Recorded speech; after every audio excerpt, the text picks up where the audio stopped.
Hello YouTube, welcome back to another game of Starcraft 2 Legacy of the Void. This is going to be a Zerg versus Zerg. Let's jump straight into the game and see how it turns out.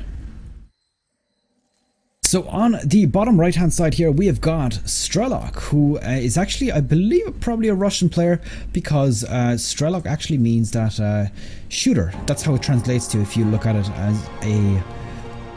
as a Russian word, or potentially even Ukrainian. So he is a Zerg player on the bottom right hand side here. His opponent is going to be Aegwynn, which I think is how you pronounce that. He's from Team Kix, and he is blue. So let's see how this game turns out. We've got ourselves Prion Terraces on the new map layout, so this is going to potentially have a huge amount of aggression here.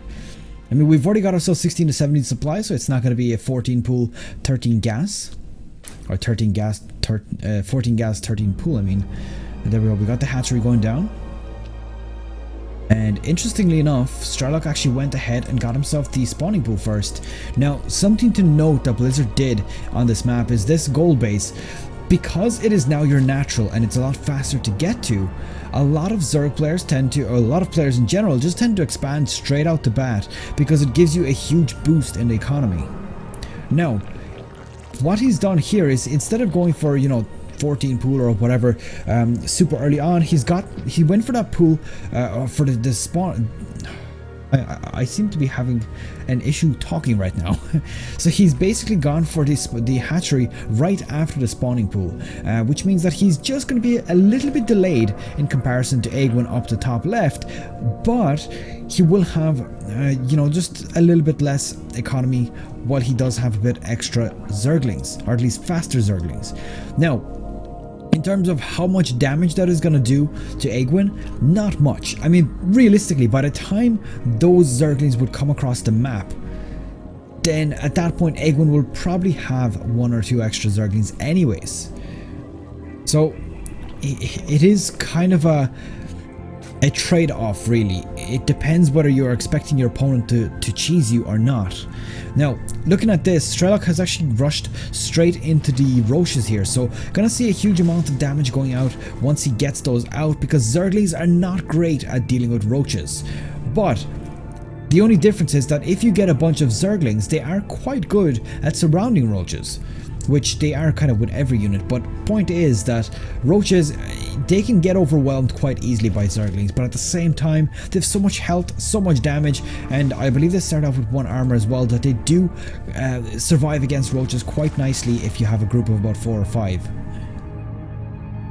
So let's see, 2 Zerglings that are going to scout out here.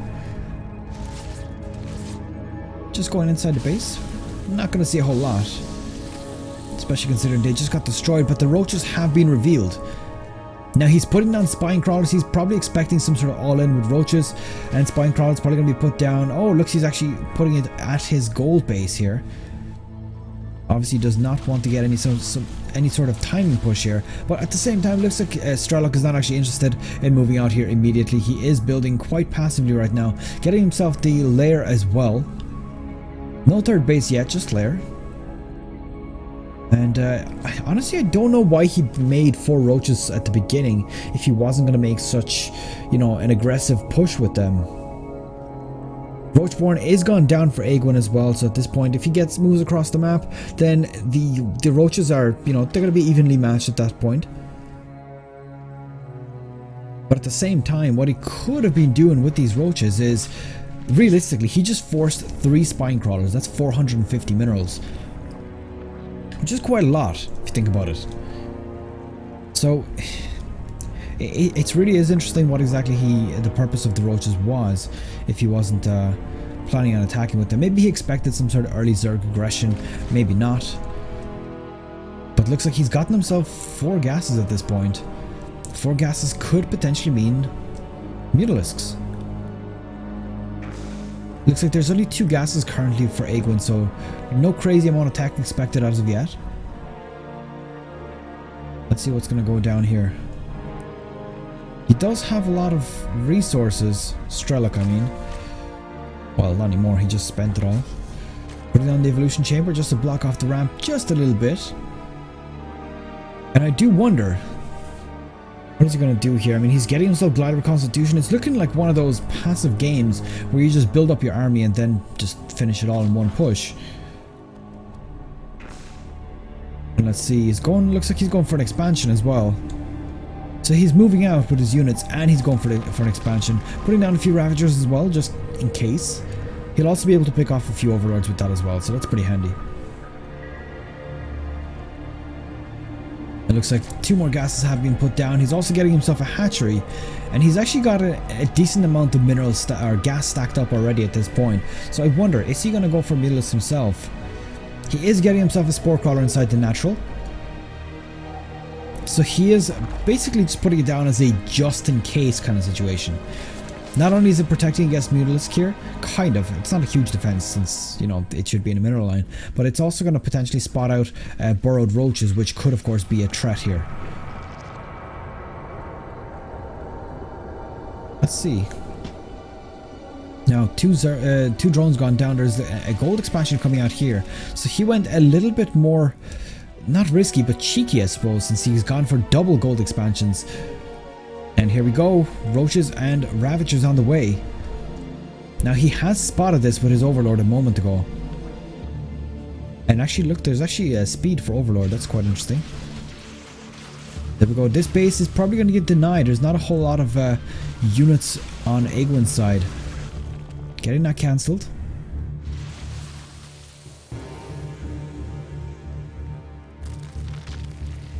Looks like his own base is already complete, so going to quickly start to saturate that as well. 3 base Zerg versus 2 base Zerg could turn out quite nasty for Aegwynn here. I think that he could potentially use a few lurkers right now to hold us off. Let's see, there's actually quite a few. I mean, that is a total of 9 Ravagers. I'll be able to pick off a lot of units with that. Rusabile is just about missing here, and engagement going down. And honestly, I don't think that Aegwynn should be getting so aggressive here. I think he's actually not got this team fight. I mean, there's a lot of corrosive bile. It's really going to matter on who actually hits more. But there we go. As you can see, this did favor Strelok here, as expected. The army supply was about 10 different there, so there was definitely a clear advantage.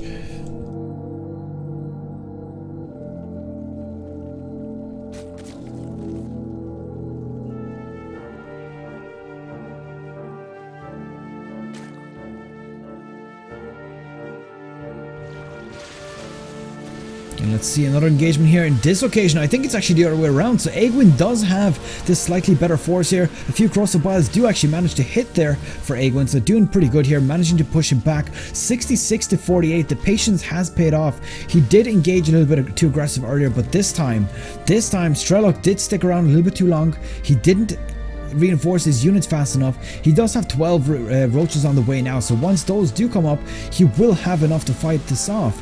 But he does need to back off until that point, until he gets his reinforcements. And there we go. He does have a bit of a nice concave on the right side here, so he will have the slight advantage there. 1 queen getting picked off there as well, so that's definitely something to keep note of. And I think he should actually be fine. If Strelok moves in here, he should be able to hold us off. I don't see this at all having a problem. He does have a better economy right now. He has much better workers count, and that probably is going to turn around once these 2 bases come up. But until that point, he does have quite some time to move out here and do some significant damage. The 61 to 39 is the worker count. There's a gold base also being complete here. So right now, Strelok is doing so much better in terms of economy. There we go, a big transfer as well. I assume these guys are going all the way up to the top here.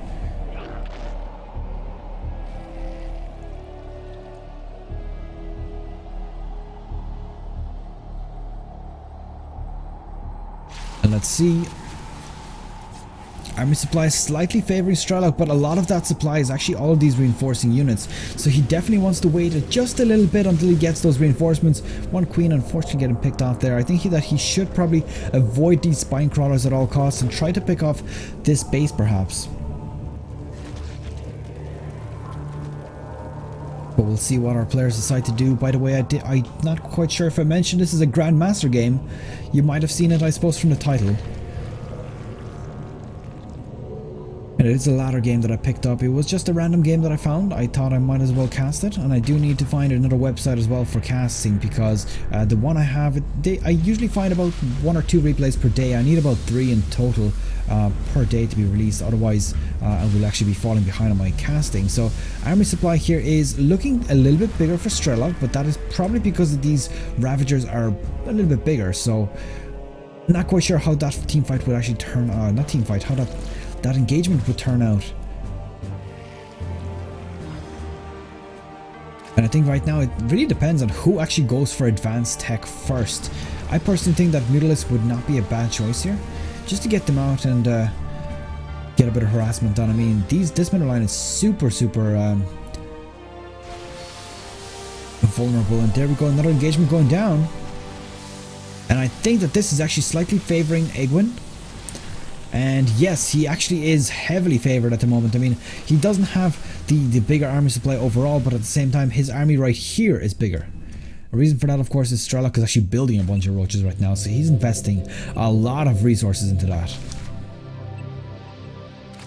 I think it would probably make sense to get a few upgrades as well. I mean, we've got ourselves level 1 Carapace complete for both of our players. Let's see here, 2-2 or 2-1 right now. Upgrades are very similar. There's just metabolic boost for Aegwynn as well. Level 2 Carapace for Strelok on the way as well. Army supply starting to favoring him as well, and that is of course because he does have 5 bases at the moment, so he's even gotten that extra base over there, whereas this base is not actually fully saturated at this point. He's gonna have to be very careful with this engagement. I mean, he is favored in the army supply, but he still needs to be super careful not to overextend. There is these spine crawlers doing a lot of damage in the background. And so many corrosive biles actually hit there. Oh my god, that has just turned the tide. Look at the army supply, 121 to 60. And I think that Strelok should be able to just steamroll straight into this base right now. Just completely annihilate all of those Zerg units, because those corrosive biles just tore through that army. And there was just one mistake. Let the corrosive biles hit you in the face, and at that point it's just so hard to come back. I mean, he would have to pull some sort of miracle right now with a bunch of lurkers to actually pull this off, but no, GG has been called and Strelok takes this game. And that is pretty much that. I hope you've enjoyed it. I'm starting the sentence again. It seems like my English is not working for this cast at all. I do apologize about that, but I hope you've enjoyed it. Don't forget to leave it a thumbs up, despite the fact that I sucked at casting it myself, and subscribe if you haven't done so already and you'd like to see more. I will see you guys in the next video, which is probably going to be another Grandmaster ladder game. I do have quite a few of these saved up. I will see you guys in the next one. Good luck. Take care. Bye bye.